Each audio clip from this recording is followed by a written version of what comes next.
Dana? Hi, Sharon.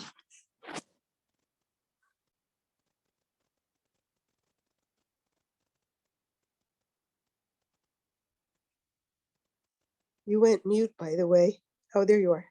Yeah, do you think he's coming? Let's give him a little bit of time. I don't Yeah. know. Last week I was the only one who got on, and I told him it was okay if he got other things done. I tried to get on last week and I couldn't. I don't know why. Because Oh. I'm usually pretty good. So I did his video instead. Yeah. Yeah, I couldn't get on. Oh, well. Yeah. So he didn't do it? Right. Okay. The videos are really good, I mean, they're the Oh. same. So, Yeah, I should do that. I haven't looked at the videos, and that means I could do it other times. So right, it would be locked exactly, in. exactly. I don't know why they're exactly like this, but I feel more motivated when it's live. Yeah, he's Oh, just here he getting on comes. now. Yeah, here he comes. Good. Okay, I'm gonna Yeah, go I'm more do something. motivated I'll if be I right know I'm with back. people. Yeah. Yeah, good. Good morning, everyone. Good morning. How are you? Not bad, not bad. I'll be right there. Unfortunately, my phone has died, so we won't have music today, but we can still do a workout. Okay. Sorry about I'm that. gonna mute myself. Yeah. So we'll get started in just a minute. I'm gonna be right back. I've got to get one more thing and then we'll get started. Okay.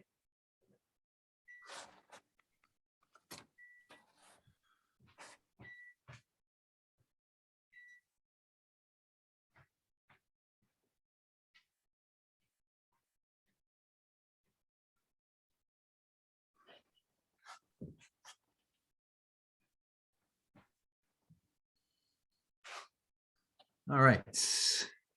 There we go. Why don't we get started a little warm up today? We'll start off, why don't we do some shuffling back and forth? So we'll just kind of pick up our feet and we'll slowly pick up that knee a little bit more and more. So when we go back this way, we pick up that front knee and then a little bit more. And then back, lifting up that knee. And last one, we'll go up and back really high here. And then up. All right, some short steps here. Really quick short steps. And we'll go back the other way.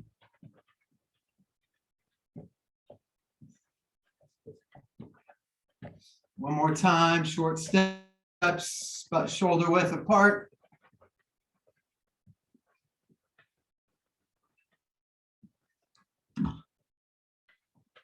And this time we're going to go our step outs, and step out. Come back the other way. One more time, step out, and step out.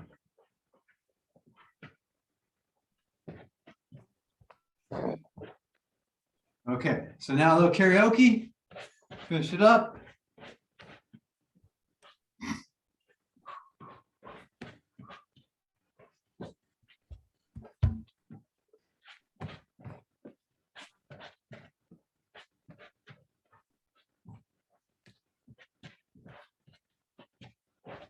All right, one more time, down and back.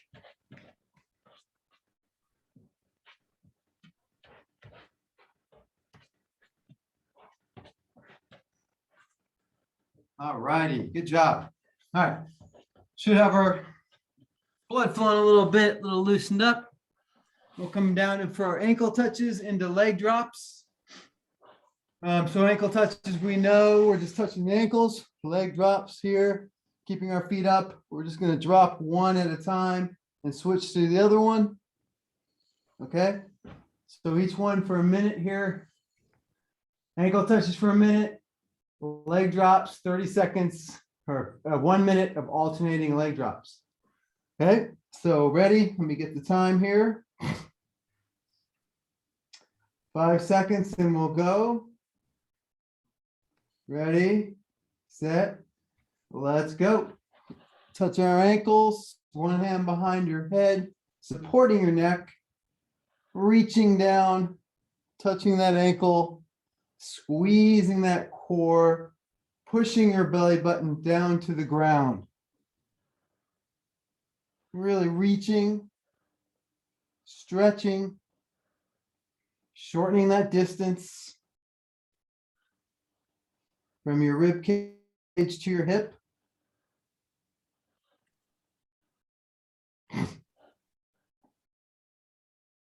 Five, 4, 3, 2, and 1. We switch over to the other side. My left hand's underneath my head, supporting my neck.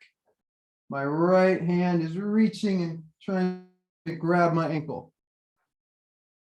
Really keeping that belly button nice and tight. Squeezing it, pushing the belly button down to the floor. 5, 4, 3, 2, and 1. Here we go. We're gonna raise our feet up and we're gonna drop one leg and back up. We drop the other leg and back up.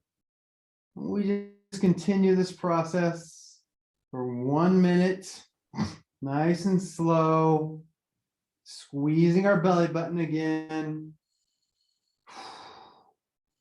Breathing in through our nose and out through our mouth. In through our nose and out through our mouth.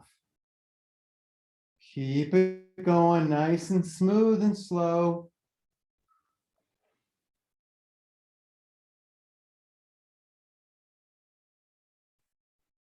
Just a few more.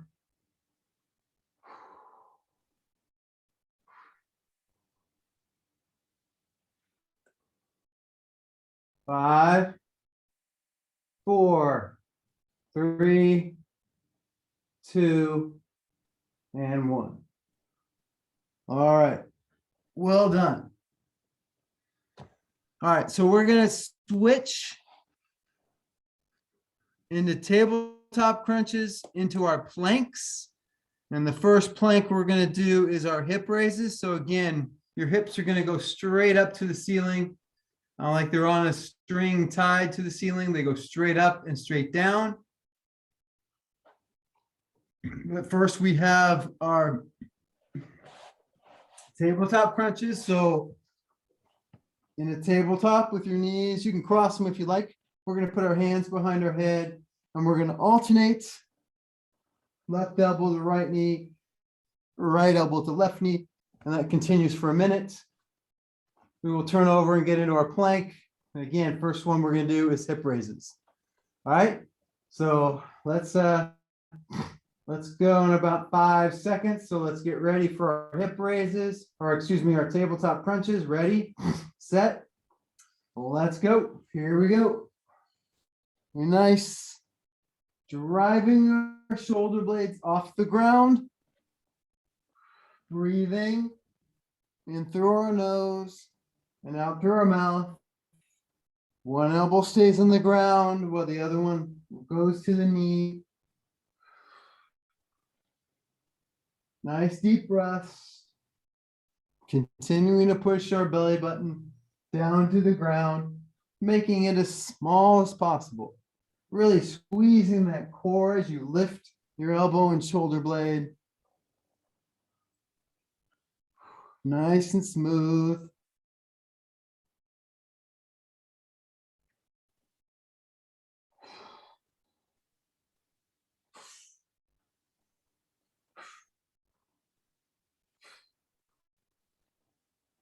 Five, 4, 3, 2, and 1. We come up into our plank. Remember, we're doing hip raises, so our hips Strings tied to our hips into the ceiling. Here we are. Chin is up, eyes are out in front of us, and we raise those hips straight up and straight down. Slowly up and slower down. Nice deep breaths in through our nose and out through our mouth. Chin stays up, eyes go out in front of us. Nice deep breaths.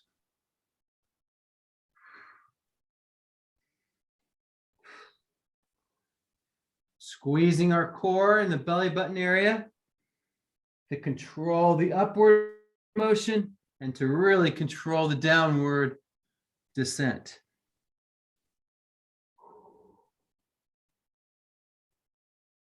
Five, 4, 3, 2, and 1. Great job. All right, we'll take our minute. We'll go back to our ankle touches and leg drops. Leg drops are going to be 30 seconds each leg instead of alternating. So we'll go 30 seconds with your, if you want to start with your right leg, 30 seconds with your right leg to 30 seconds with your left leg. Okay, some nice deep breaths here. If you want to stretch out a little bit, that's fine. We have about 15 seconds until we get going. We'll get set.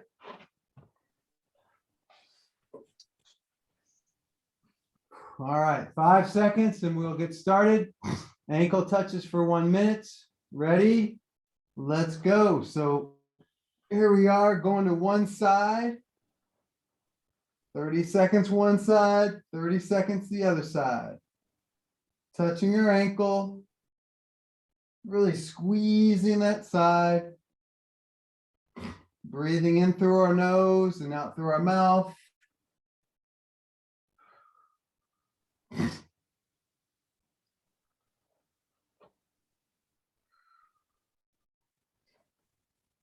Squeezing that belly button down to the ground.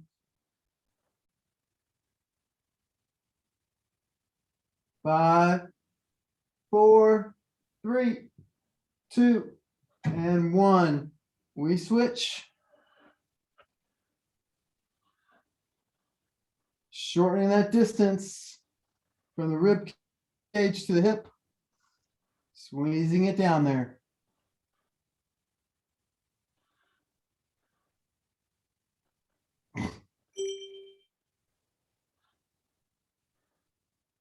Keep it going. 5, 4, 3, 2, and 1. Hands behind our head. Legs up. One leg down and up. Same leg for 30 seconds. Same leg up and down. Nice deep breaths. Keep pushing that belly button down to the ground, squeezing that core. Nice and easy.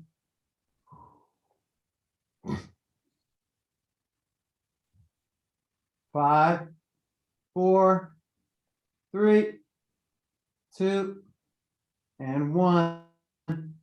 Switch. Other leg. Down and up.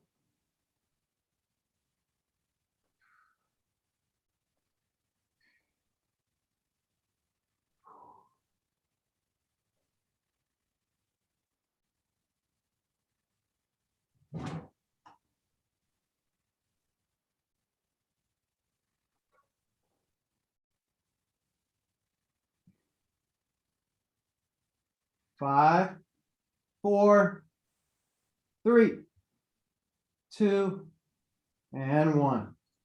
Well done. All right, a little break and stretch. We will head back into our tabletop crunches next. saying 30 seconds each side. And then we'll get into our planks, and your plank this time is your choice. You can move or you can stay stationary. 1 minute of your choice. Whatever you like.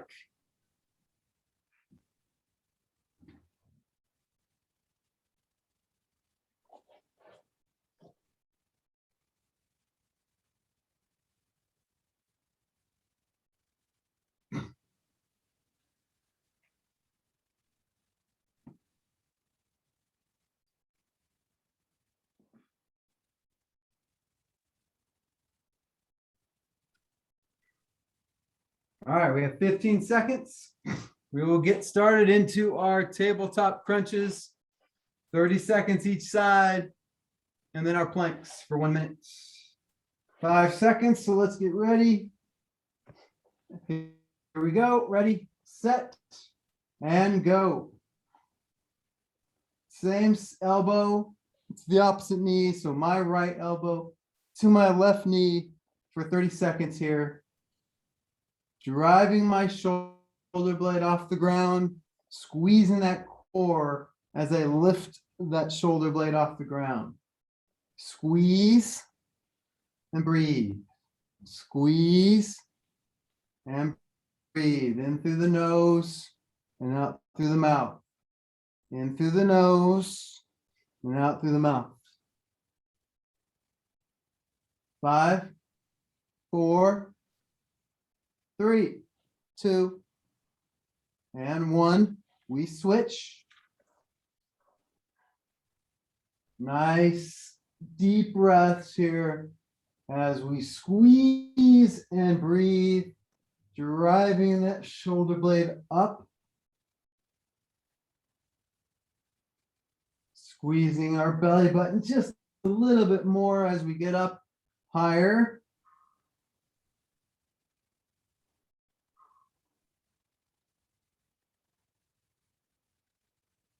Five, 4, 3, 2, and 1.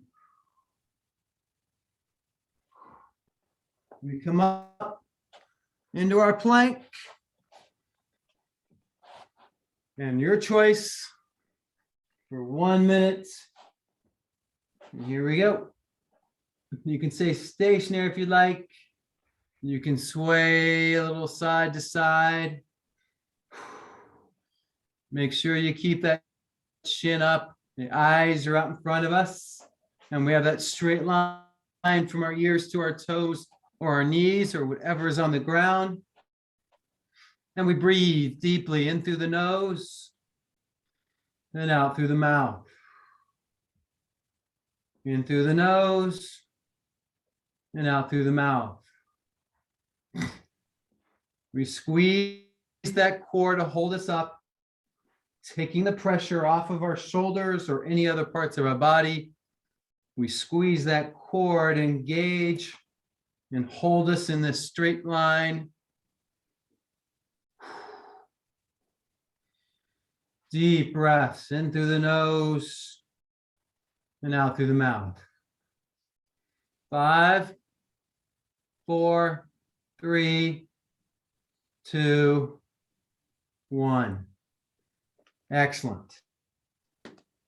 Well done. We'll take our minutes. Nice, relaxed, deep breaths, maybe a little stretching.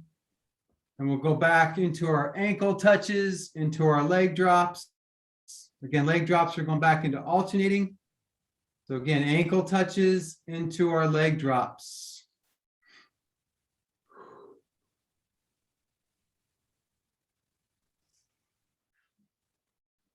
Nice deep breaths here. Get the oxygen back into our heart, into our lungs. We're really breathing. Helps our recovery. Take a sip of water if you want. We have around 20 seconds until we go again into ankle touches and ankle touches into leg drops.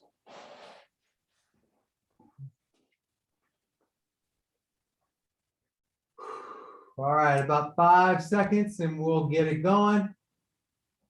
Ready, set, let's go. Ankle touches here. Really reaching and stretching. Remember, the farther away your heels are from your body, the more challenging it is. The closer your heels are to your body, it's a little bit easier.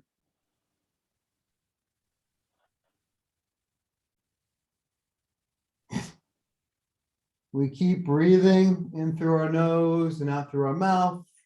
We keep squeezing our core, pushing our belly button down to the ground. 5, 4, 3, 2, 1. We switch.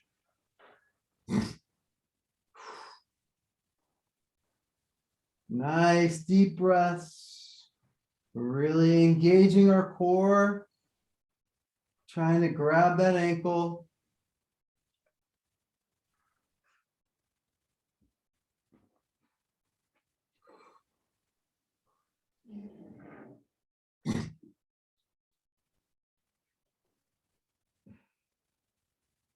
Five, 4, 3, 2, and 1. All right, here we go. Legs up in the air, leg drops alternating. Here we go. Right leg, right leg, and left leg. Nice and slow. Breathing deeply in through the nose, out through the mouth. Squeezing that core, pushing the belly button down to the ground.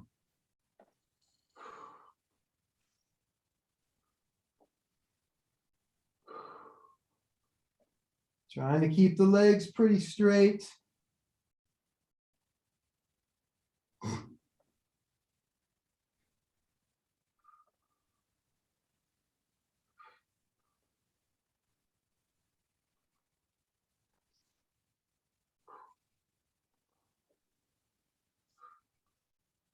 Five, 4, 3, 2, and 1. All right, excellent work. Take our little break and stretch. Moving right into our tabletop crunches, alternating tabletop crunches this time into our planks. And in our planks, we are going to try to touch our shoulders. So we're going to be here, right? And then we're going to try to touch our opposite shoulder. Helps if you have your feet wider or your knees wider. So it's easier for that base to touch your opposite shoulder. Okay. All right.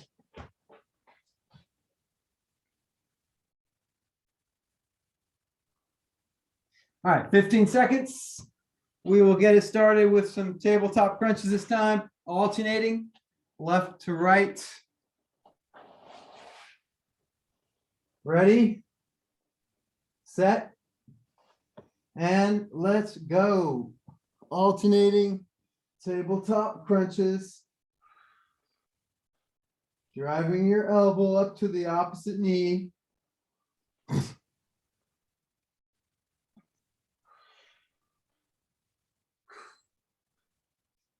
Keep your breathing in through your nose and out through your mouth. Driving the shoulder blade up. Squeezing your core.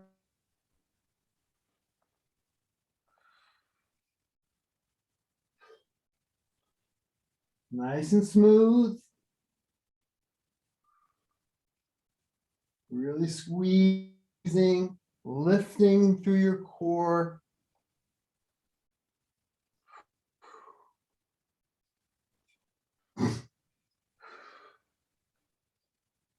Five, 4, 3, 2, and 1.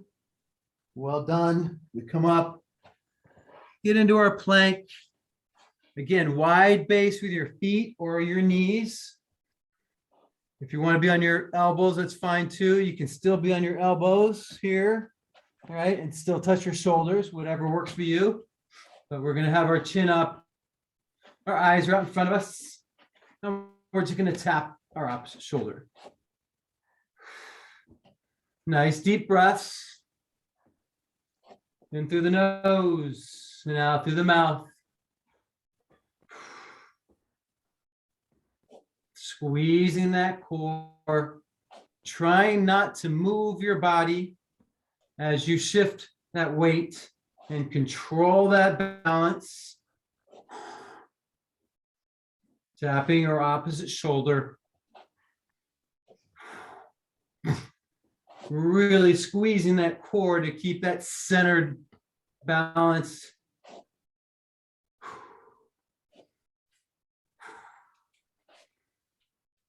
Keeping your breathing consistent, deep breaths in through your nose and out through your mouth.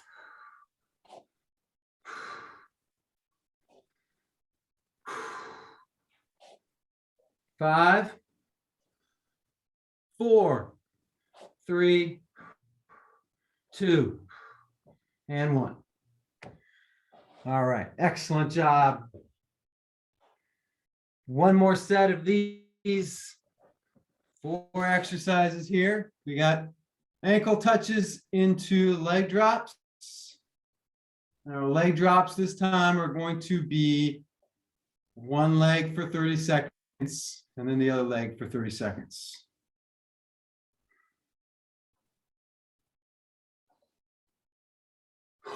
Nice deep breaths here as we get prepared for our next set.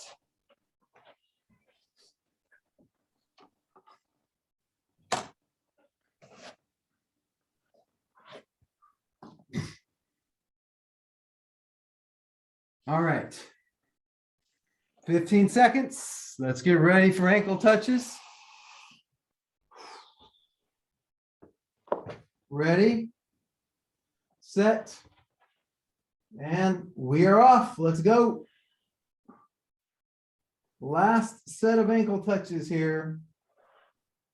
30 seconds one side, 30 seconds the other side. Really squeezing that core, pushing that belly button down to the ground, really squeeze and twist. Stretch to the one side.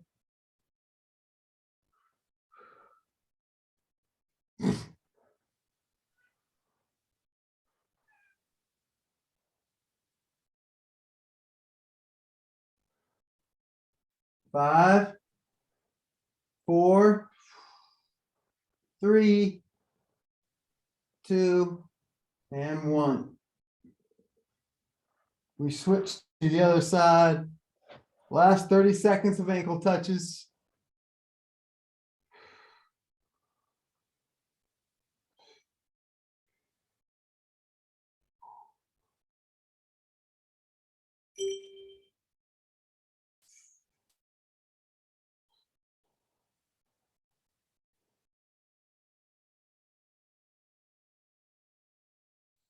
Five, 4, 3, 2, and 1. Leg drops. 30 seconds each leg. Up and down with the same leg.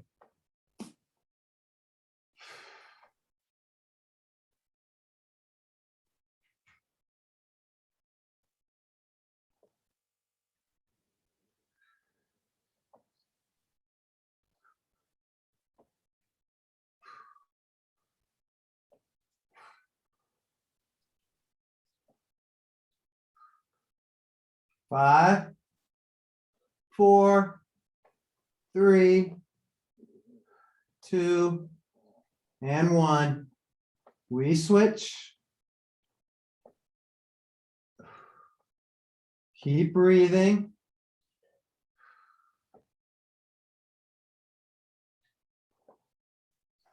In through the nose and out the mouth.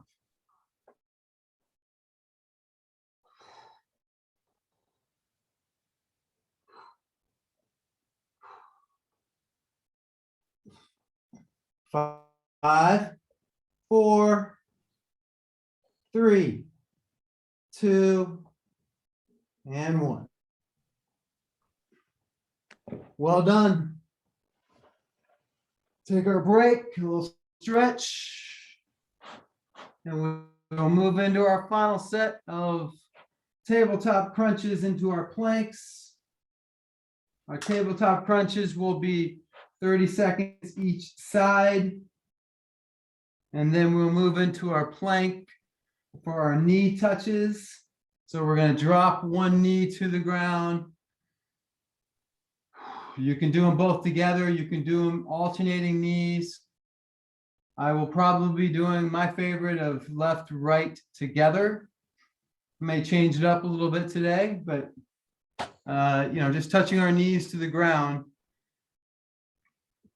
You can do 30 seconds one leg, 30 seconds the other leg, or you can do 20 seconds one leg, 20 seconds the other leg, 20 seconds of both knees together. Your choice. All right, 15 seconds. We will get started with our last set of tabletop crunches, 30 seconds each side.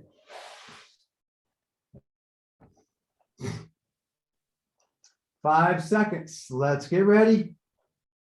Here we go. And we're off. 30 seconds of each side.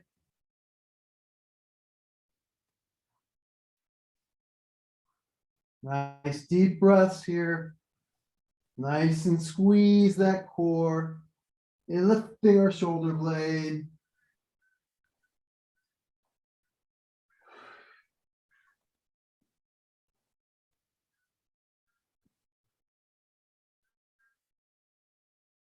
Five, 4, 3, 2, and 1. We switch.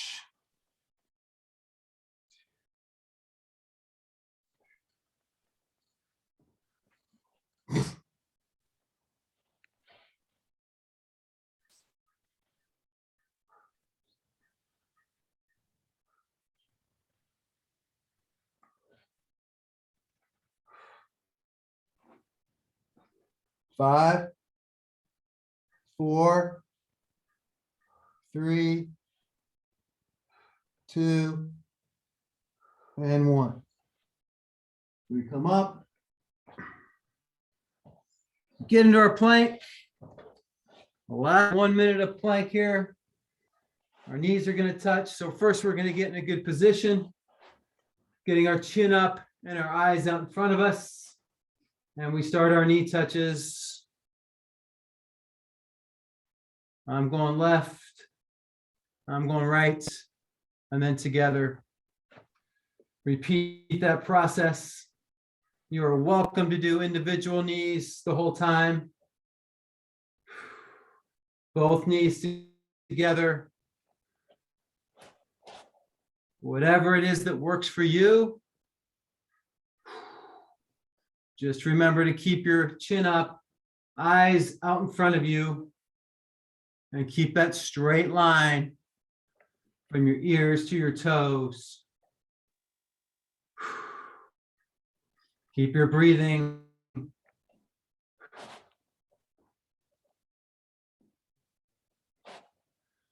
Nice deep breaths here.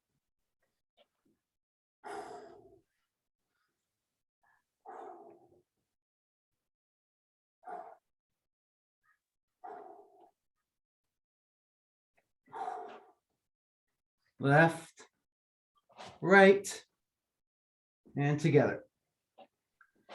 5, 4, 3, 2, and 1. Great job. All right, let's get a quick drink. We will come back for some lower and upper body work, but let's first get a drink. We'll get started.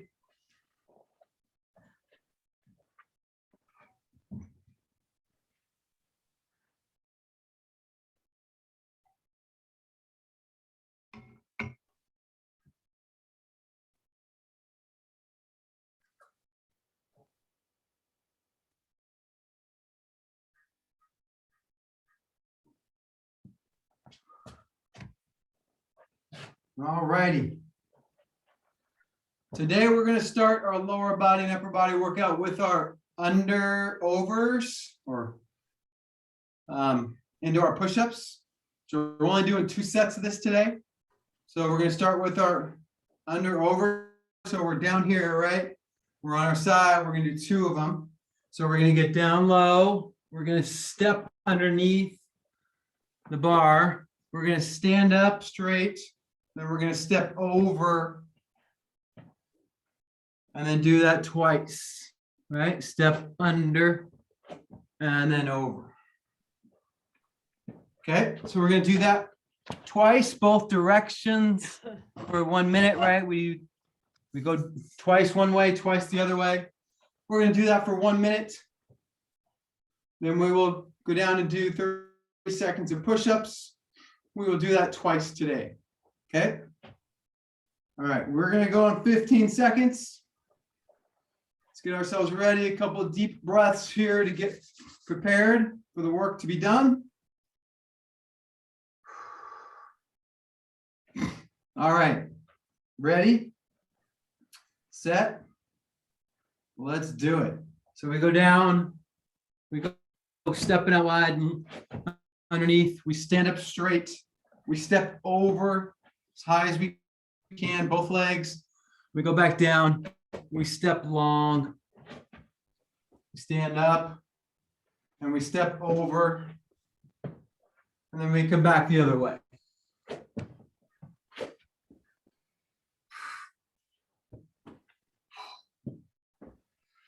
Down, stepping under, up, stepping over. Down, stepping under, standing up, stepping over.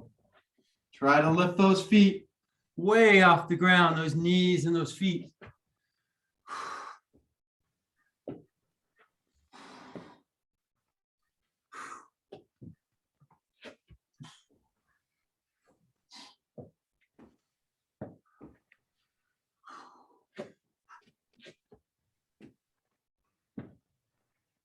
All right, that's 1 minute.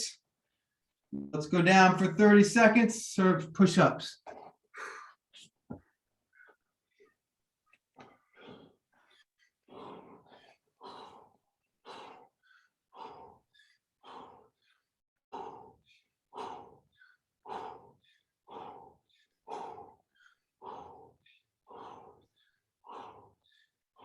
Five, 4, 3, 2, 1.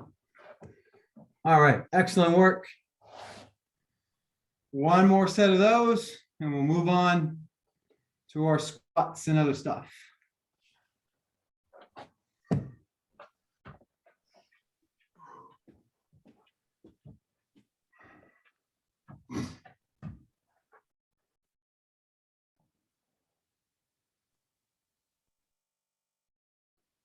Maybe a little stretching or a little drink of water. We've got 30 seconds and we will go to our next set.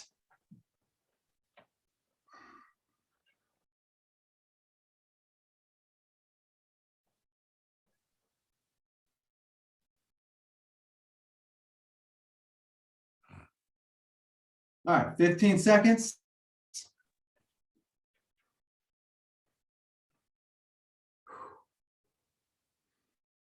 Under overs, ready, set, and let's go. Down, stepping, up, step over, lift those feet as high as you can. Down low, stepping under the bar, boom, up and over. Back down, wide, over.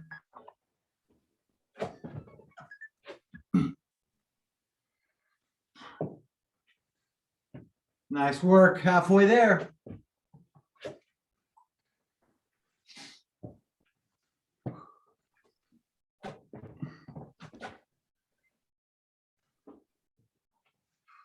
Back.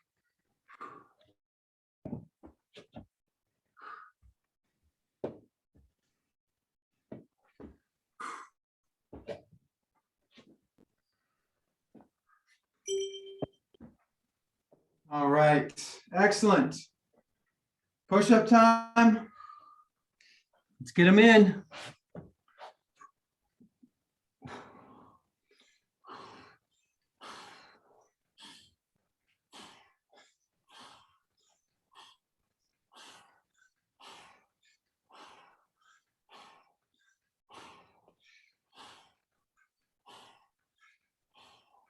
Five, 4, 3, 2, 1. All right, excellent.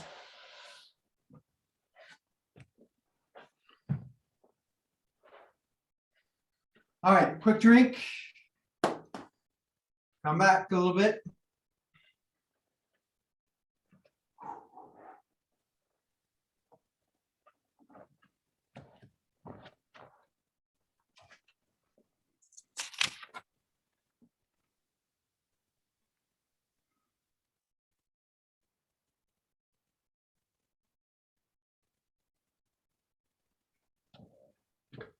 All right, our next exercise, we are going to do some keyhole exercise. So we've done this before. So we're going to try to keep one leg on the ground, one leg behind us. And then we're just going to drop our hips. We're just going to move. That's the only thing that's really moving here. Most of the weight's on our front leg. We're going to drop our hips. And we're going to move our waist. Our chest and chin are going to drop until we're looking inside a keyhole, level somewhere a keyhole, and then back up. Okay, so 30 seconds each leg. We'll switch legs at 30 seconds. And then we're going to do some bent over rows. So bent over rows here, right? We put our elbows on our knees here. We let them drop. And then we just lift up. Bar between our, pretending there's a bar between our hands. We lift up and lift up. Okay, chin is up and eyes are out in front of us. All right, so we got keyhole, 30 seconds each leg. We got about 5 seconds, ready? Nice deep breath. And here we go, ready? Let's do this. We drop our chest. We look under the keyhole. Front knee is bent just slightly, not much. It's not completely straight. It's just bent a little. So we go back down, look inside the keyhole, and come back up. Keep that back straight. Engage the core, squeezing the belly button, supporting our back. Most of the weight's on that front foot. Nice deep breaths here.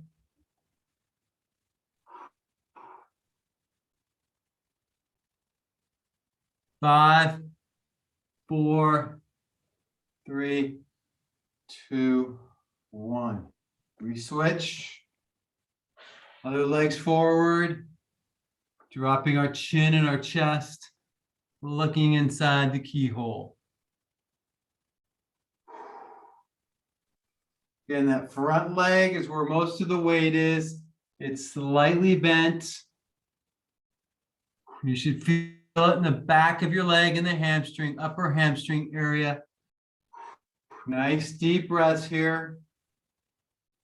Squeezing that core.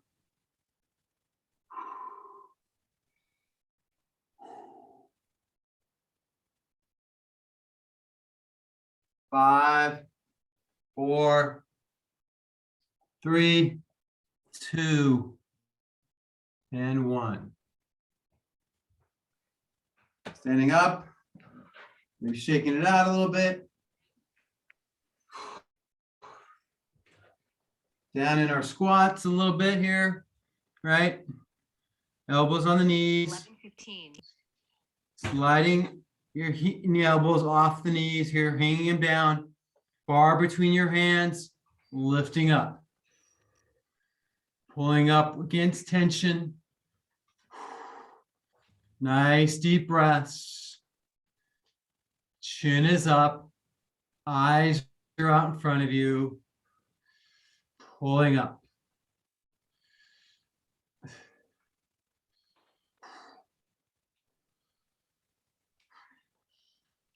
5, 4, 3, 2, and 1. Excellent. All right, one more of those. Quick drink. We'll do one more.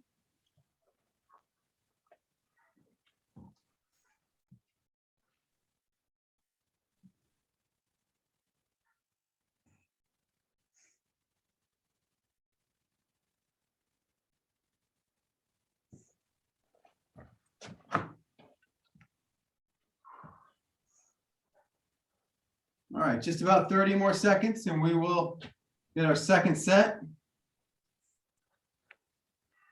All right. Keyhole exercises number 2. Here we go. Ready, set, let's go.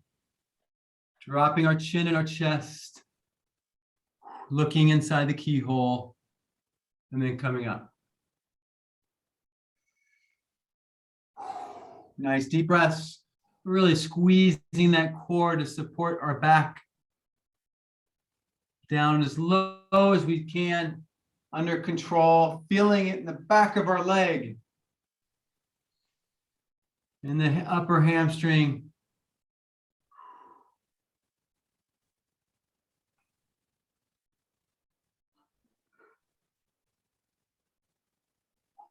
Nice deep breaths.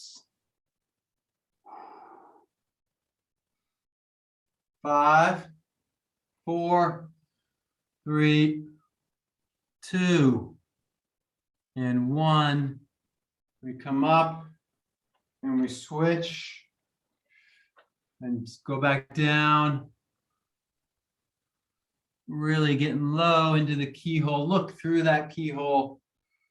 Breathing in through the nose and out through the mouth.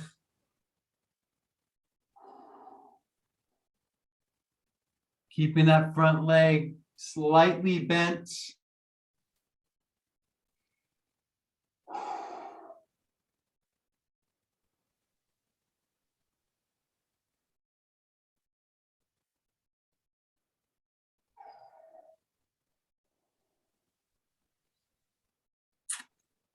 All right, last one here. 5, 4, 3, 2, 1. Back up. All right. Bent over, rows into our squat, dropping our arms, pulling up in the barbell between our hands. There's tension there. We're pulling up.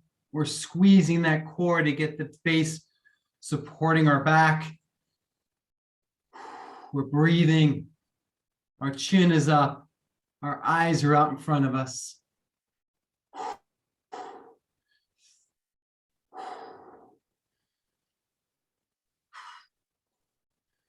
5, 4, 3, 2, and 1. All right. Shake it out a little bit, maybe stretch.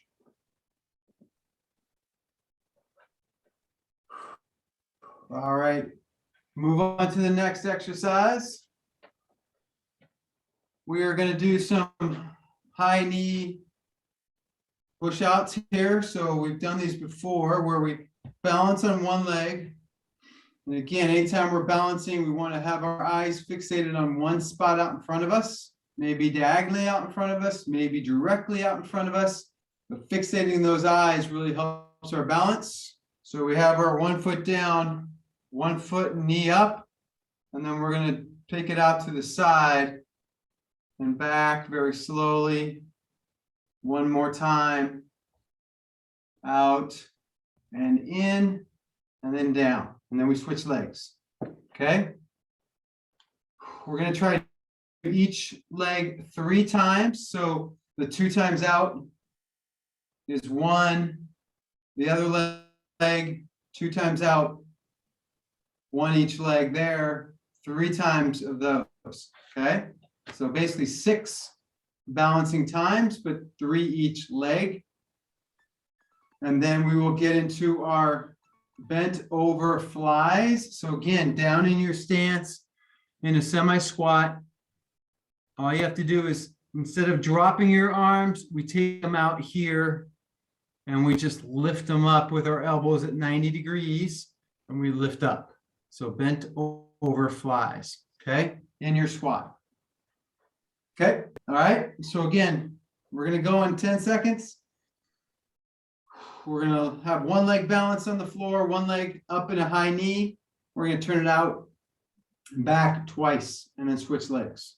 Okay, ready, set, and let's go. So balance, high knee, take it out, take it back. One more time, out and back and then down. Keep those eyes fixated on one spot, up, out, back in, out, in, and down. Try to keep that knee straight up when it's out in front of you here. Straight up, out without moving your whole body, just our hips. Come back and out to the side.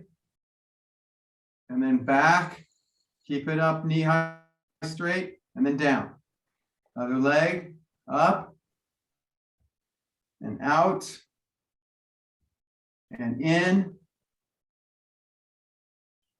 out, and in, and down. One more time, each leg, up, out, breathe, in through the nose, in, out through the mouth, knee goes out, knee goes in, and down. Last one, up, out, in, out, in, and down. All right, excellent work. Get down into our semi squat. Slide your arms forward and we lift up with our elbows. Breathing.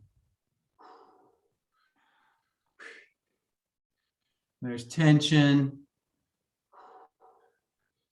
90-degree angles at our elbows.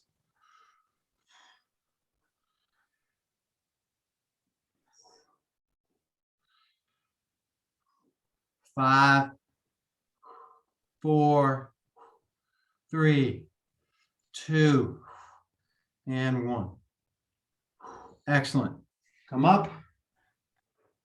Quick recovery, and one more time. Shake our legs out.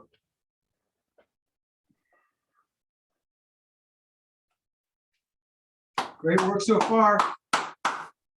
Let's finish strong. Again, we're going to go back to our balancing on one leg with our knee up and then to the side twice, and then we rotate to the other leg. All right, 30 seconds and we'll go.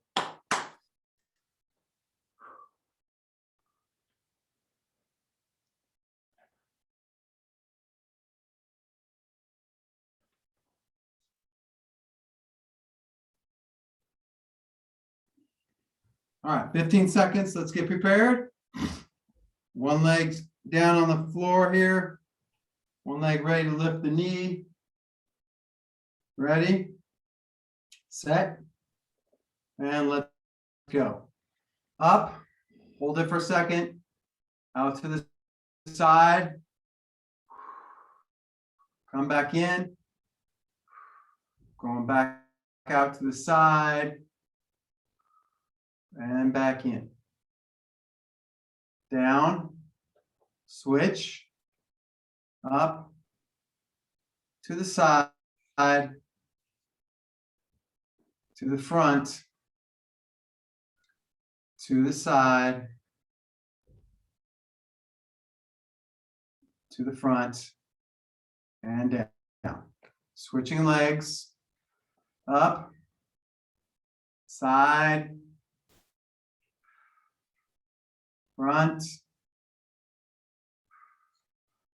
side,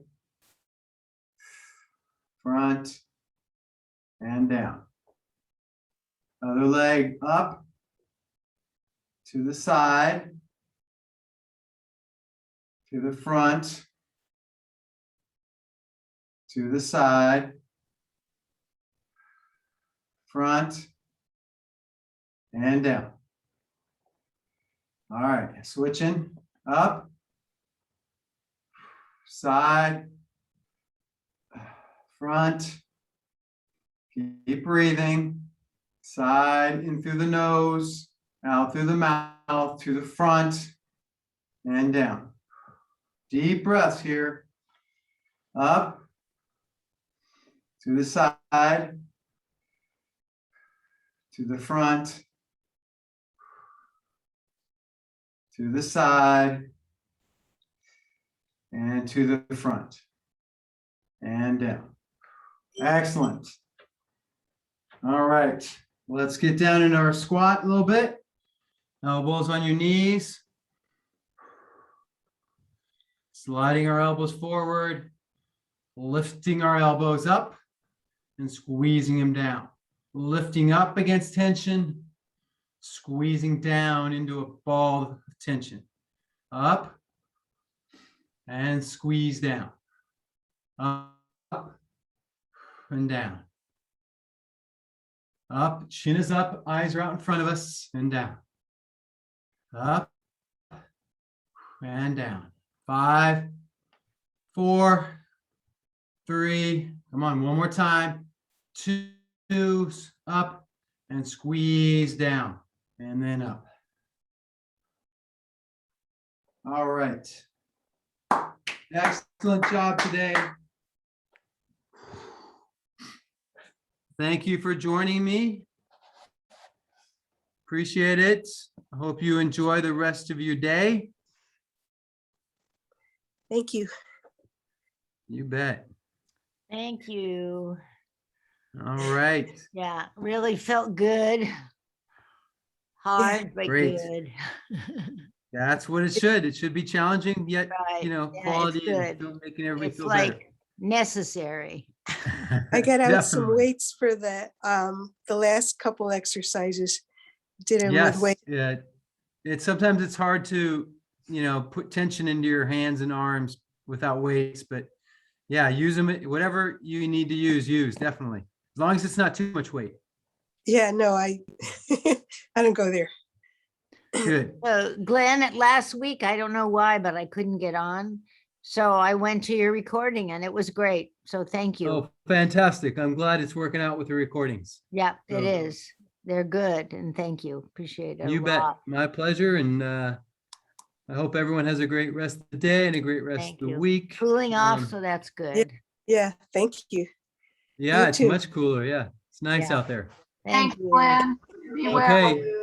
Take care, everyone. Take Bye. care. Bye-bye now. Bye-bye. Are going to lead to the early August 31st. You know, Trace, first of all, I am so the Biden administration for abandoning our embassy in Kabul. It's a wonderful facility. It's hardened. I was there when the Taliban attacked back in 2012 with Ambassador Ryan Crocker. Why we gave up our embassy, wherever we could be meeting now in an orderly fashion, where they could get their papers straightened out. Instead, we're kind of homeless. We're everywhere and nowhere. It's very, very sad.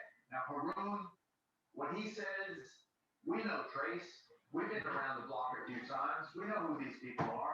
This is the most rigid form of Sharia law. It is so regressive. It's so anti-woman, anti-girl, anti-education. There is a savagery about it, a simplicity about it.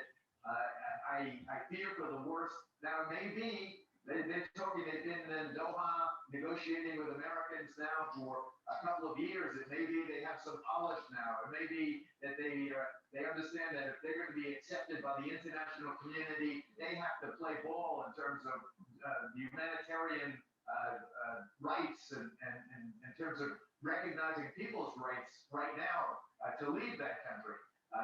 If they are not, if they just buckle down and reveal the savagery that we all know exists in that dark heart, they will be the pariah, the international pariah. They won't get international aid. They won't get international relations. We have to make them understand that if they don't act civilized now, they're not going to be welcomed by the civilized world. Yeah. For all, I just want a Fox News alert in on something that just came into us now as we saw that there was a local interview where Nancy Pelosi had said that there is going to now be a House Foreign Affairs Committee-led hearing on this decision by President Biden on the evacuation of Afghanistan or withdrawal from Afghanistan at the invitation of Secretary of State Blinken. They have also invited Secretary of Defense Austin to testify in Afghanistan. She mentioned as soon as possible. When we went to the House Foreign Affairs Committee website and checked the press releases, this came out last night that the chairman, Gregory Meeks, chairman of House Foreign Affairs, did issue this announcement that he has invited Secretary of State Blinken and Secretary of Defense Austin to testify at a hearing as early as possibly early next week. No definitive date or time yet. Carl, I wanted to get your reaction to that because there have been many Democrats who have been calling for this, for a hearing, to date into the decision that President Biden made that ultimately led to the situation that we are seeing today. You know, Sandra, unless the speaker makes this a bipartisan committee, it's worthless to me. If it's just about the Democrats, and I know Councilor Meeks right here from New York, if it's just Democrats throwing softballs or, oh my God, unless there's real anger and informed probing, what happened, who knew what, how in the world that you went to Camp David when this is all going down? Where was your staff? Where was Jen Psaki? How did this happen in the dark of night? Have we missed this? Everyone in the whole national security institutions, to my mind, are all suspect. CIA, NSA. I want to know how in the world this happened and that utter collapse. Nobody knew it was happening. In retrospect, they're trying to say, oh, we knew it was a possibility. This, that baloney. If you knew, you would have been a lot better prepared. You wouldn't have given up Bagram. You wouldn't have given up the embassy. There's got to be questioning here, Sandra, that is a lot harsher than I Also curious as to why you would hold a hearing while we're still trying to get Americans evacuated. Excellent question. I mean, let's get them out. The Dunkirk moment first. You'll figure out who screwed up. No one's going anyplace. Let me just read this because, you make a good He's point. right on. Because Mark Thiessen was on last hour. He's right on. Calling for the defense secretary and the secretary of state to go before Congress. But Mark Thiessen said, where is the secretary of defense? Where is the secretary of state? Where's the chairman of the Joint Chiefs and where's the CENTCOM commander? Nobody's briefing the American people on what's going on while this absolute disaster is unfolding. That was a self-created disaster by the Biden administration. That's the question. Nobody's guiding or coaching the American people on what's happening over there, and yet Congress wants to drag these people in front of them so they can find out their own answers. That's why you had to do the job. That's why you had to do the Haroon interview. You had to play the Fox and Friends Haroon interview, the whole thing. Because we're not going to do it. Where are they? They're hiding. They're all hiding. They're putting up the third string spokesperson to go and try and carry the water here. It can't come out of hiding, President Biden. Come on, let's go. Let's figure out what the hell's going on here and commit. And every one of those people gets that. Yep. We have had people ask these questions around the world for many, many years, Roland. Thank you so much for coming out. We very much appreciate it. Roland, thank you. Much more to cover this hour, including the intelligence community calling out President Biden for saying Kabul would not fall to the Taliban. Trace, we're also keeping watch on the State Department at this hour. It's all for a bullshit. briefing The State session Department, at all any these moment. people are gonna. We just have They're the. just gonna say, well, we saw it coming, we saw all this, just listen to all this bullshit. Geraldo is absolutely We know right. there are tens If of it's thousands. not bipartisan, it's an all made up of Democrats. You're gonna get all this fluff. And this You're is gonna get all this bullshit that people now are saying, trying to get are us you started, out but we of haven't your been mind? any kind of guidance on what they specifically are trying to do. Are they going to move US troops from the airport out into the vicinity of Kabul, into some of these roads to try and protect and get people through these checkpoints? We know, we talked about it earlier, if you're coming from as far away as, Herat and Jalalabad, you know that these are places that checkpoints are gonna be the entire route, and you have to have some kind of assurance, at least a small bit of assurance, that you are gonna have some kind of safety mechanism along the way. All right, I'm not gonna say part. Good afternoon. As you can see, we have a special guest with us today. I'm very pleased to have Secretary Wendy Sherman here with us to speak about Afghanistan. She'll offer some words at the top and then take a couple questions, and then we will resume with our regular segment. So without further ado, Deputy Secretary. Thank you very much. Good afternoon. I want to update all on the situation on the ground in Afghanistan. The State Department, I can tell you from personal experience, has been working around the clock to respond to an enormously challenging and fluid situation. This is absolutely an all hands on deck effort to ensure the safety of our personnel and citizens, rally our allies and partners, and organize the evacuation of thousands and thousands of Afghans. In the last 24 hours, U.S. military flights evacuated approximately 2,000 more people. Over the last several days, we have processed more than 4,840 people for evacuation. We have communicated directly with all U.S. citizens who enrolled with Embassy Kabul with specific instructions about when and where to go for evacuation flights. Shortly, we will invite more than 800 Afghan special immigrant visa holders to board flights to the United States. We are beginning to They're not expand our going into the notifications airport. and are expanding them to transmit information about evacuation options to each group.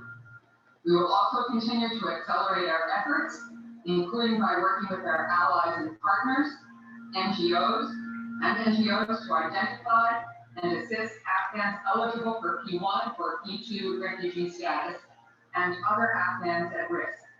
We are continuing to stretch resources here in Washington and at our missions around the world, including in Kabul, where our outstanding charge d'affaires and other staff remain on the ground, working tirelessly and with very little sleep, if any, to help American Very citizens, little sleep. third country nationals, and Afghans who fear for their lives and wish to leave the country. Our former ambassador to Afghanistan, John Bass, will be on the ground in Kabul very shortly to support these efforts. He's already in the region. Major General Chris Donahue, the commander of the 82nd Airborne Division, is also on his way, if not already in Kabul, to help facilitate the evacuation. Additional consular officers arrived in Kabul today, and we will nearly double the number of consular officers on the ground by Friday. Our diplomatic and military personnel are working in lockstep toward the same goal: to get as many people who want to leave Afghanistan and who are vulnerable to Taliban reprisals because they help the United States and our allies and partners, or who are otherwise at risk because of who they are, or what they do, or what they believe, out of the country as quickly and as safely as possible. The events and images of the last week have been wrenching for all of us. I'm sure for you as well. Thousands of State Department personnel have served in Afghanistan over the last 2 decades, many more than once. An entire generation of diplomats were called to join the Foreign Service after the September 11th attacks. And even those of us who haven't served in Afghanistan ourselves know many who have. The men and women of the State Department have built deep, enduring relationships with Afghan citizens who want the same things that people everywhere want: education and economic opportunity for themselves and for their children, a free press that can speak truth to power, freedom to live without fear of violence or oppression, equality for women and girls, a good life. We will stand with those who have stood with us. From the State Department and across the federal government, we are simultaneously pursuing multiple lines of effort to respond to the situation on the ground in Afghanistan. We are in contact with our locally employed embassy staff and are offering the opportunity to evacuate with their families if they choose to do so. We are continuing to process visas for Afghans eligible for SIV status and their families. For those who are early in the process, we are working with our allies and partners to move them to third countries while their paperwork is completed. We are also urgently accelerating our efforts to assist eligible Afghans under the Priority 1 and Priority 2, P1 and P2 referrals to U.S. Refugee Admissions Program and humanitarian parole. And we are working on our own with our allies and partners and with NGOs to identify and assist other Afghans at risk, including women and girls, human rights defenders, journalists, and other civil society actors. We have seen reports that the Taliban, contrary to their public statements and their commitments to our government, are blocking Afghans who wish to leave the country from reaching the airport.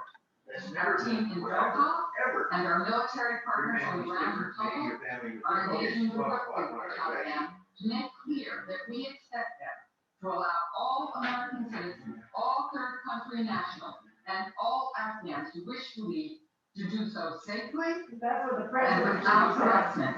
A majority of the world's nations this morning, as of this morning, 109 governments and counting, have come together to underscore the same message. The State Department is tirelessly pursuing diplomatic efforts with our allies and partners in every region of the world to mobilize resources to save Afghan lives. As you know, Secretary Blinken has spoken to more than a dozen of his counterparts in recent days, some of them multiple times. I've been doing the same. What about This the morning, president? Under Secretary of State Nuland and I convened the deputy foreign ministers and political She directors hasn't mentioned from anything more about than a that. dozen allies, I think we have 20 on the phone, and partners to encourage everyone to take additional steps to help the Afghan people. Our ambassadors are working day and night in capitals around the world. Our undersecretaries, assistant secretaries, senior bureau officials, desk officers are doing the same. Our support staff are doing the same. As I said, this is an all hands on deck effort and we aren't going to let up. On the political front, we saw a very strong statement on Monday from the UN Security Council, including China and Russia. They reiterated the need for an inclusive, just, durable, and realistic political settlement that protects human rights, including for women, children, and minorities. That's China President and Russia Biden talking? and Prime Minister Boris Johnson agreed yesterday to hold a virtual G7 leaders meeting on Afghanistan next week. And earlier today, NATO Secretary General Jens Stoltenberg announced he is convening a virtual meeting of NATO foreign ministers on Friday to discuss our common approach. The United States and the international community have also been extremely clear. We remain committed to combating terrorism in Afghanistan and will not tolerate a government that allows Afghanistan to once again become a safe haven for terrorists. As President Biden said, the United States will maintain a laser focus on our counterterrorism mission in Afghanistan and in other parts of the world. And we will hold the Taliban accountable to the commitments they made in the 2020 agreement and those they have made since, that they will not allow terrorist groups that threaten the United States or its allies to operate on Afghan soil.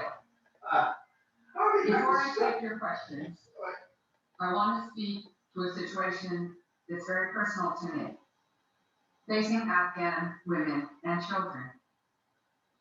Yesterday, the Taliban held a press conference where they claimed they intend to allow women to work and study, but only within what they called their quote frameworks. Sharia law. The United States and the international community will be vigilant in monitoring how any future government in Afghanistan ensures the rights and freedoms that women and girls in that country have come to expect. The United States joined 20 other nations this morning in jointly affirming that commitment. As I said, this is personal for me, as it is for many people here at the State Department and across the federal government.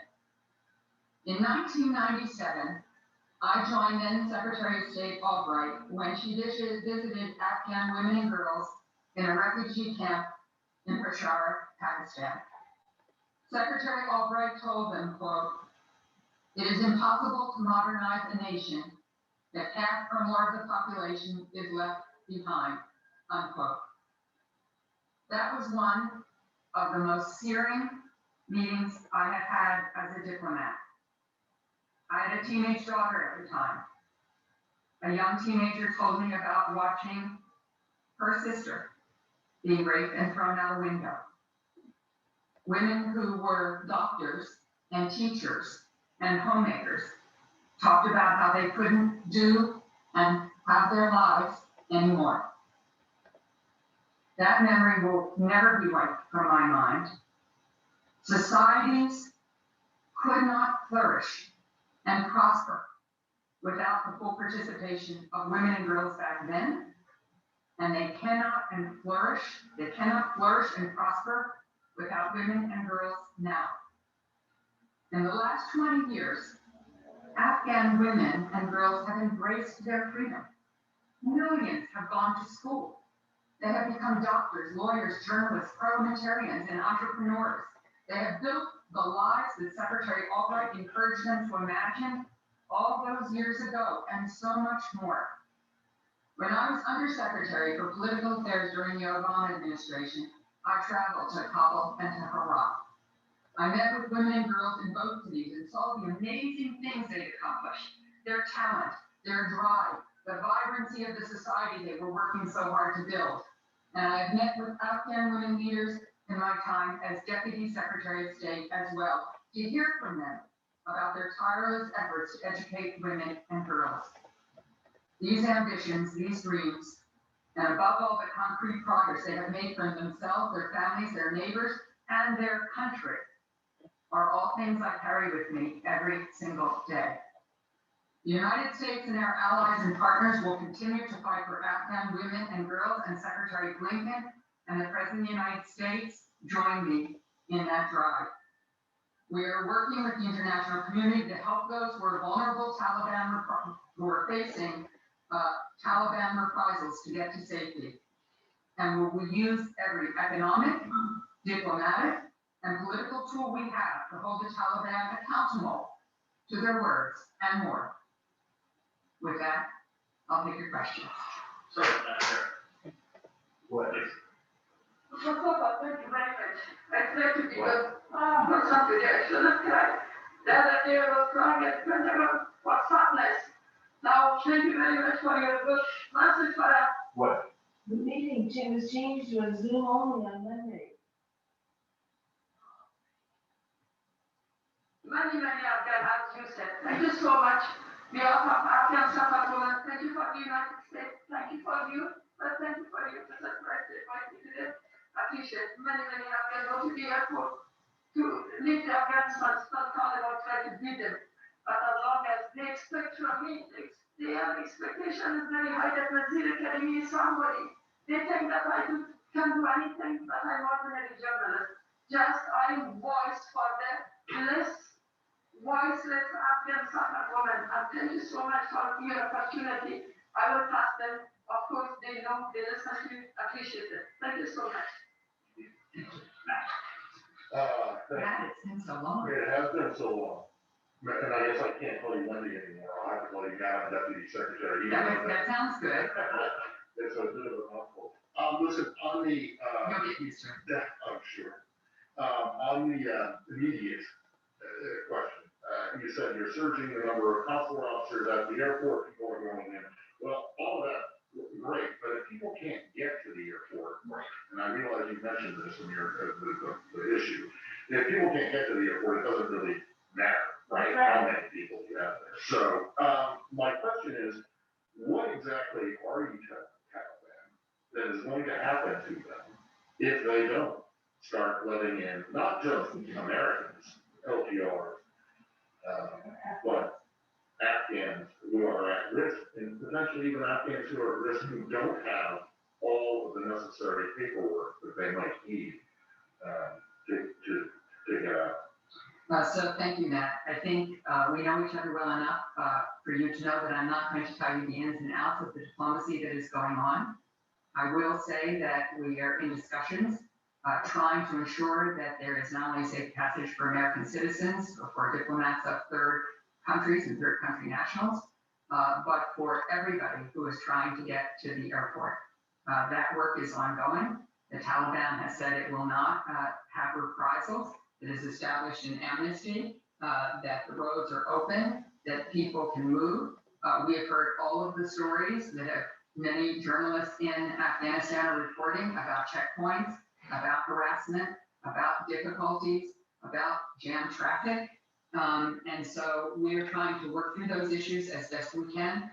I will tell you this, in spite of the obstacles, many Afghans in all of the categories that you cited are finding their way to the airport.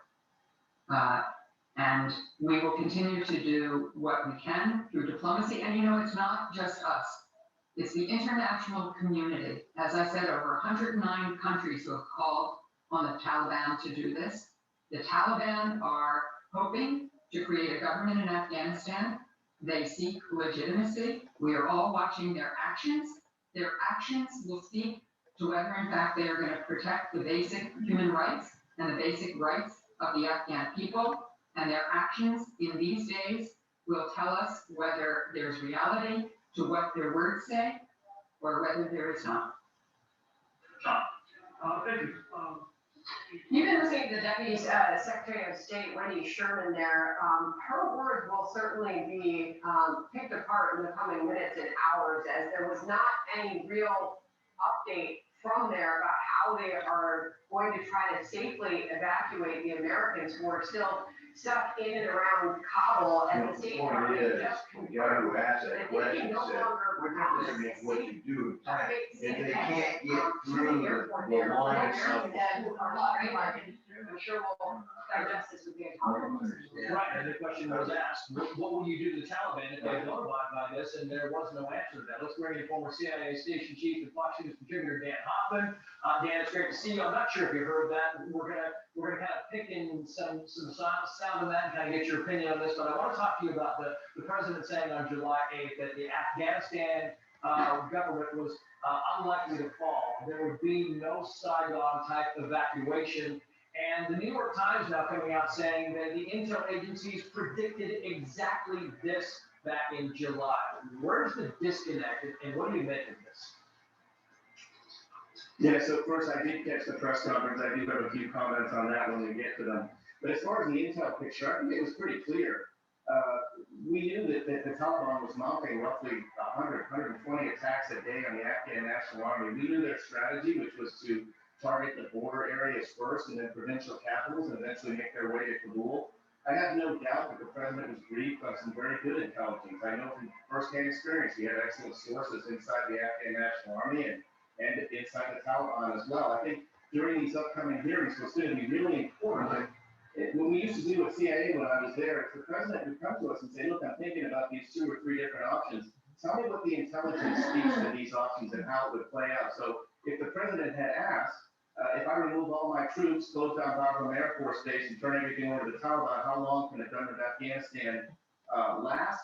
And will that impact on our ability to protect innocent Afghans who work with us and U.S. officials who are going to be in harm's way? How would the intelligence community have responded? I can't believe he didn't ask that question. I can't believe that the DNI at Real Haynes wouldn't have provided that information if they weren't asked. Dan, dig into what you just heard there from the State Department. Sherman saying that the U.S. is in discussions with the Taliban to secure safe passage for everybody who's trying to get to the airport. Yeah. Rick Cornell, his former ambassador, is tearing into what he just heard, saying she's failed over and over. She's the worst negotiator for the U.S. Her voice shaking. She's reading a script, he says. She gives Americans zero hope that the U.S. government has a stable policy. He said she basically read a list of meetings that they have scheduled and that she's proudly going to make a statement. It was a powerful message about the women of Afghanistan. But where was there any detailed plan about what they are doing about this? Right. Listen, the diplomacy, those words sounded great, but Afghanistan's a war zone right now. And the Taliban has checkpoints on the road to Kabul, and they are actively searching for individuals of interest to them. They are not a disciplined force. I'm quite sure that the Taliban militants, there's no effective command and control over them. So even if Taliban leadership were to provide some guidance about providing U.S. citizens safe passage, I'm not sure that all those militants would adhere to that. This is a situation, obviously, that we could have avoided. And when the Deputy Secretary of State talks about legitimacy from the international community, the Taliban doesn't want or need that. They want it from China and Russia, Iran, and Pakistan. Those are the only countries with embassies operating in Afghanistan, and they don't really care very much about human rights and women's rights, not certainly like the Deputy Secretary highlighted. Those words are not going over well. Miranda Devine, why the hell is the State Department? In State reality, she Department was referencing Ricky Sherman's words, you know, he's an assassin, do your job, stop unloading the about bottom stuff. line is, Dan, it feels like, Martine was talking to Grace last hour and said, where's the Department of Defense? Where's the Secretary of State? Where's the President? Well, this disaster is ongoing. These people are stranded. Why are there not constant updates? I will, of course, reference at 3 o'clock, we should be hearing from General Milley, the Defense Secretary, Joint Chief Chair. They're going to be holding a news conference. But it seems like there are long times in between when we are getting updates on the situation there. There's no higher priority than our citizens, and they are in harm's way right now. And the situation is dynamic and fluid. And I can tell you, I've been out to these places, these war zones, and things can change so very, very quickly. And you're absolutely right that the American public is certainly due an update, but the president could make even more guarantee statements to the Taliban and get the word out that if any of our citizens or allies are harmed, that we'll bomb them back to the Stone Age, something of that sort, or whatever words he chooses for himself. But we kind of need to deliver a message to the Taliban. Now, again, they're not a disciplined force. Some of their militants may or may not listen to that. And we lack the leverage, we lack the intelligence footprint, and we lack the military to take action. Unfortunately. Very quickly, I just want to put that you're talking about the DNI. We sent the DNI threat assessment back in April. It said the Taliban is likely to make gains on the battlefield, and the Afghan government will struggle to hold the Taliban at bay if the coalition withdraws support. That's DNI in April. In July, a senior administration official said the following, quoting here, even by July, as the situation grew more volatile, intelligence agencies never offered a clear prediction of an imminent Taliban takeover. It doesn't mix. Very quickly. The intelligence community doesn't do predictions of that sort over the timeline. I think they would have highlighted all the weaknesses, and we know from reporting that the Department of Defense wanted to increase our troop numbers back up to about 4,500 as a stabilization force. But at 2,500, there was risk that the Taliban could mount successful attacks. But again, those hearings are going to tell us a lot in the coming days. They will indeed, Dan Hoffman. Always good to hear from you, sir. Thank you. And we're expecting to hear from President Biden this afternoon, but according to the White House, that message he is about to deliver is not on Afghanistan. It's on COVID and getting a first shot. Jackie Heinrich live at the White House. And also big news from the State Department and what we just heard from Wendy Sherman there. Ghani is no longer a figure in Afghanistan, she said. And that obviously that leaves more questions than answers. Doing himself in, he's digging a bigger hole. The president of Afghanistan, he's led the country. But Jackie, there are left with more questions than answers. Do we even know if President Biden will address Afghanistan when he speaks a short time from now? We don't know, Sandra, whether he will address Afghanistan or whether he will take any questions from reporters. The president's not going to take questions on that topic. Since the country loves the Taliban, I will say that what we just heard from the State Department does track with what we heard yesterday from National Security Advisor Jake Sullivan about the U.S. relationship with Ghani, and he's no longer a factor there. What we do know is that the President and Vice President met today with Secretary of State and Secretary of Defense, Lloyd Austin, Joint Chiefs General Milley, as well as intelligence directors and diplomats, ambassadors, senior officials to talk about the Afghanistan issue. We are hoping for additional readout on that.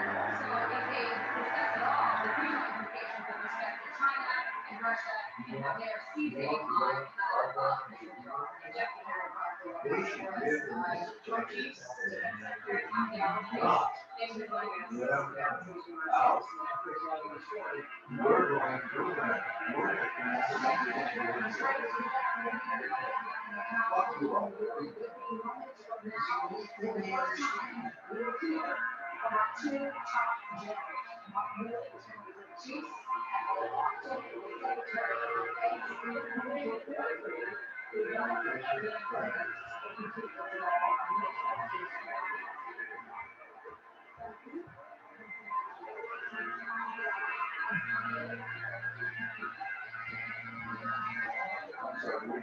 I wanted to start now.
Hello?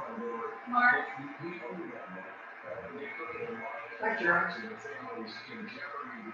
You on what?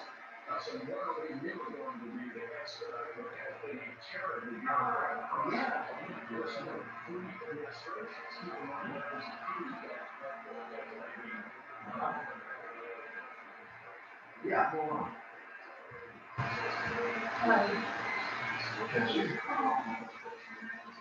yes, Karen, how are you? Oh, I'm feeling 100% better. I had a colonoscopy on the 6th.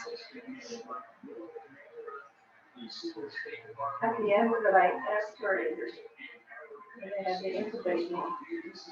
And then so they said they intubated me to put a tube down my throat. Yeah. No, that's true. So anyway,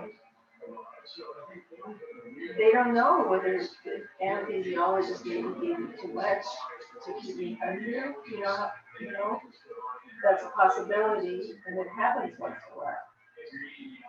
And so, when I woke up, I had a hard time waking up. I could, after colonoscopy, they put you back in your own room.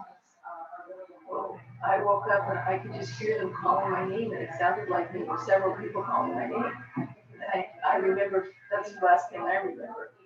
And then I forced my eyes open, and the anesthesiologist was there, and the doctor, and the nurse. I was in the room, I was in the procedure room, and Marty's walking towards me, they let him in, right? And they're starting to tell him about that there were complications and what happened, and then Kim just happened to call at that moment saying Shabbat Shalom, right? She thought we were, anyway. I mean, it was just the biggest thing. So they wanted to take me by ambulance to St. Vincent's. And so, but it's right next door, right? So I said no, and anyway, I got over to emergency, and they wanted to keep me overnight, and I didn't do it. You need chest x-rays, and so it showed that the lungs were going, I had a hard time regulating my oxygen. So anyway, I feel 100% better, and I came home, I had a really bad sore throat for about 2 days.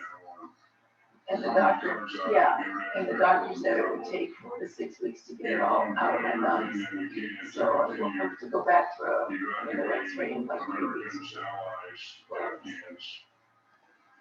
They found the lungs. I don't know, they found the lungs all filled, just what it would be if a person had that happen.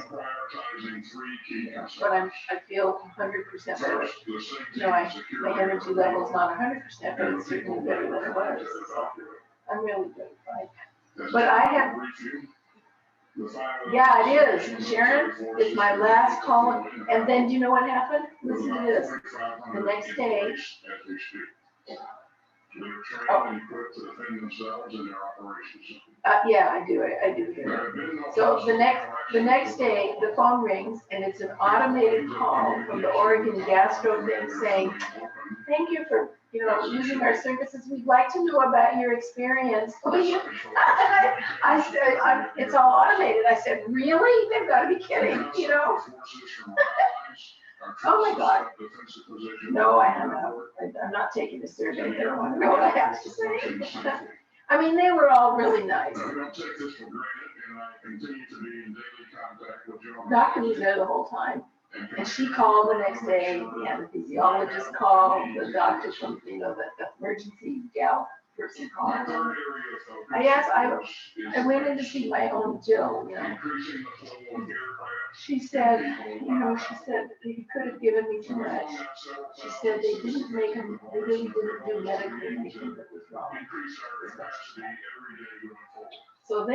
So long story, I was going to call you and see if we could get an appointment with this doctor to get the shots if he takes stuff. And I mentioned it to Sherry and she said the lady wasn't giving them anymore. And to urgently identify and process Afghan applicants as well. But I had to wait, I had to wait We to, dispatched small military teams to two of the airport's gates to assist the State Department consular efforts as they evaluate and process individuals seeking entry. And we expect to be able to augment that capability in the coming days. This is truly a team effort across the interagency. And throughout all this, our U.S. service members are making exceptional efforts under challenging circumstances. But just show that. Showing their humanity and their compassion. But didn't she give a Some point? of their skill and their professionalism. It's not lost on me that even as we conduct this very important mission, we also continue to help our fellow Americans deal with a new surge in the pandemic and the citizens of Haiti deal with the aftermath of an earthquake. Let me also thank General McKenzie and Rear Admiral Baisley, who is the commander of U.S. Forces Forward, and Major General Donahue of the 82nd Airborne Division, and Brigadier General Sullivan for their leadership at this critical time. It is making an enormous difference. They know, as I do, that there's a lot of work to be done yet. Now, all of this is very personal for me. This is a war that I fought in and led. I know the country, I know the people, and I know those who fought alongside me. As I said, we have a moral obligation to help those who helped us. And I feel the urgency deeply. So I want to end with a word for the force and our military. I know that these are difficult days for those who lost loved ones in Afghanistan and for those who carry the wounds of war. Especially now, we mourn those who made the ultimate sacrifice in Afghanistan. And let me say to their families and loved ones, our hearts are with you. Yeah. And the U.S. military stands as one to honor those who lost. Oh, geez, she said that? Now, Afghan war veterans aren't some monoliths.